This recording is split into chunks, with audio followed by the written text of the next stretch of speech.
Et salut tout le monde! Alors aujourd'hui on se retrouve pour un DIY. Donc voilà, j'ai trouvé cette jolie lampe chez Monsieur Bricolage que j'ai eu dans les 12 € en soldé. Donc elle est super belle. C'est une plante qui est inspirée des vieilles baladeuses que nos grands-parents avaient. Et du coup je me suis dit que j'allais la transformer en pot de fleurs. En cache-pot plutôt qu'en pot de fleurs, mais ça va être super sympa.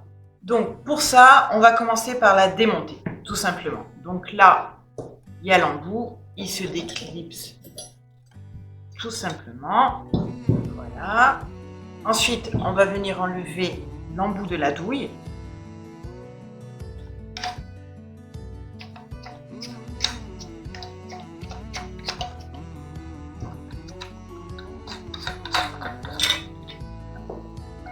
Voilà, parce qu'on va regarder juste ça pour l'instant.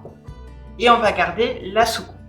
Donc pour ça, je vais démonter le système électrique. Donc là, il y a 2 vis.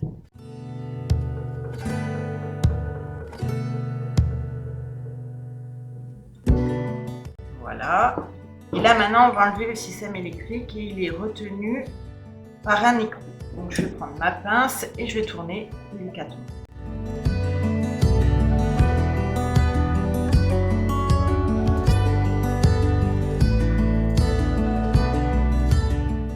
Donc voilà, là c'est dévissé et maintenant on va couper les fils pour récupérer la coupelle. Donc, et voilà la coupelle. Donc on va venir enlever les étiquettes.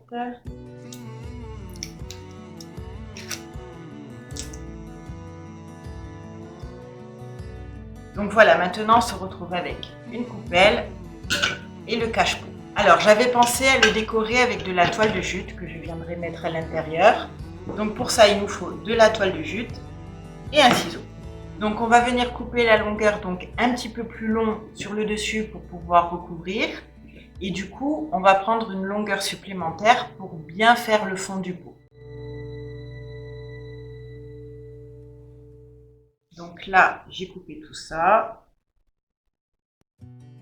On a tout ça, donc je pense que c'est bon. Et maintenant, on va prendre un petit peu plus que la largeur.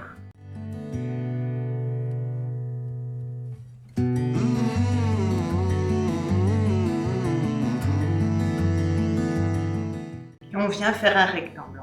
Voilà, on se retrouve avec un rectangle et le haut de la lampe. Donc moi, ce que je voulais faire, c'était venir le mettre à l'intérieur et recouvrir comme ça. Alors, pour nous aider, on va faire des petites entailles. Ça sera le fond du pot.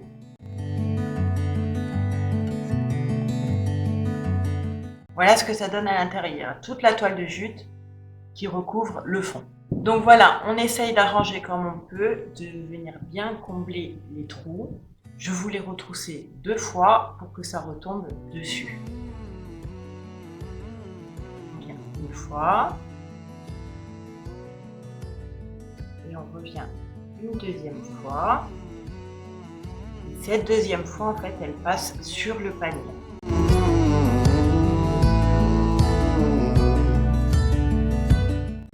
Et pour maintenir le tout, on va utiliser une petite cordelette.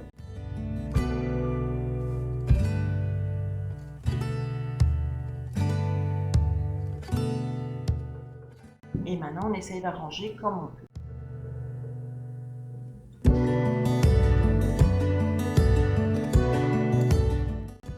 Et voilà ce que ça donne. Franchement, j'adore le résultat. Je vais voir pour arranger un petit peu le nœud. Donc voilà, maintenant je vais couper les fils qui dépassent.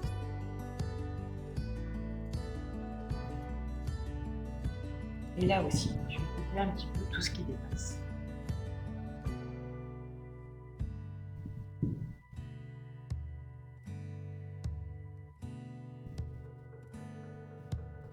Et voilà ce que ça donne. Maintenant, on va essayer de mettre un petit peu de fer dedans.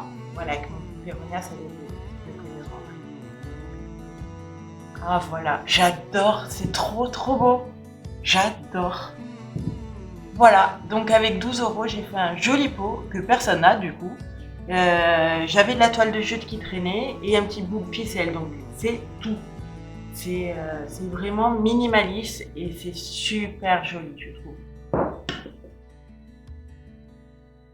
Et voilà. Donc voilà, je suis complètement fan du résultat. Donc là, on est d'accord, c'est un pot sec, c'est-à-dire qu'il n'est pas du tout imperméable. Mais si vous voulez le rendre imperméable, il suffit juste de rajouter du plastique au fond, au bord de la toile de jute en fait. Donc, mais moi, c'est pas mon but, c'est vraiment uniquement de la déco. Donc à chaque fois que j'arroserai ma plante, je sortirai la plante du cache-pot et j'arroserai à l'extérieur en attendant que ce soit bien sec. Mais franchement, le résultat, c'est trop beau, j'adore. C'est vraiment rustique, c'est vraiment à l'ancienne, mais ça m'a coûté que dalle. Donc voilà, donc c'était juste pour vous montrer une petite idée de ce qu'on peut faire d'une lampe pour en faire un cache-pot en fait. Donc c'est super facile et bon, après aller acheter une lampe juste pour en faire un cache-pot, il n'y a que moi qui fais ça. Hein. Donc voilà, là le but c'est pas d'aller acheter une lampe pour en faire un cache-pot, mais c'est pour vous montrer qu'avec n'importe quoi, on peut faire ce que l'on veut. Moi, je sais que j'adore faire ça, j'adore recycler des objets pour en faire autre chose. Je me régale en fait. Et en plus, ce qui est bien, c'est que vous n'allez pas le voir chez votre voisin. Donc ça, c'est trop cool. Donc voilà, j'en ai terminé avec cette vidéo. J'espère qu'elle vous aura plu. Donc si c'est le cas, n'oubliez pas de la liker. Je vous invite aussi à vous abonner sur ce compte YouTube et aussi sur Instagram. Et puis je vous dis à bientôt dans la prochaine vidéo. Bye!